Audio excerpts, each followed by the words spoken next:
ప్రభు అయిన యేసుక్రీస్తు నామంలో మీకందరికీ శుభములు. ఈరోజు వాక్య భాగము చదువుకుందాము. అపోస్తలుడైన పౌలు కొరింథీలకు రాసిన మొదటి పత్రిక 15వ అధ్యాయము 45వ వచనము.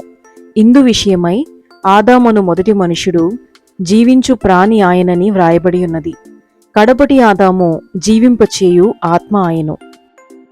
And so it is written, the first man Adam was made a living soul. The last Adam was made a quickening spirit.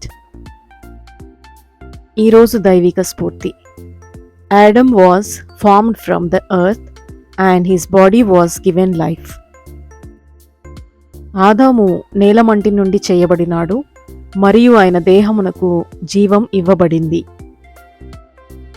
So we too have life in our bodies, but in Jesus we are promised life beyond our bodies. మనం కూడా దేహాలలో జీవమును కలిగి ఉన్నాము, కానీ దానికి మించిన నిత్య జీవము దేవుడు మనకు వాగ్దానం చేశాడు. As his resurrection has secured for us the spiritual bodies of eternity, no longer subject to pain, death and decay. ఆయన పునరుద్ధానం మనల్ని ఆత్మలో నిత్య జీవానికై సురక్షితంగా ఉంచుతుంది. ఇక బాధ, మరణం మరియు క్షీణత కలగనివ్వదు. ప్రార్థన. Lord, thank you for the gift of life. ప్రభువా, మీరిచ్చిన జీవముకై వందనాలు. And thank you for giving Jesus victory over death and for calling me to new life.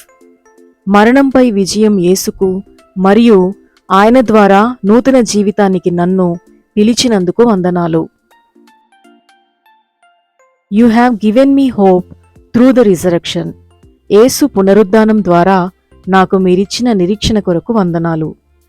And I take comfort in knowing that when my body is gone, I too will share in your victory for all eternity. In Jesus' name, Amen. మరణం తర్వాత నా శరీరం నశించిన క్రీస్తులో మీరు నాకు అనుగ్రహిస్తున్న నిత్య జీవము అను నిరీక్షణ నాలో కలిగించే ఆదరణకై వందనాలు. యేసు నామములో ప్రార్థిస్తున్నాను తండ్రి. ఆమేన్.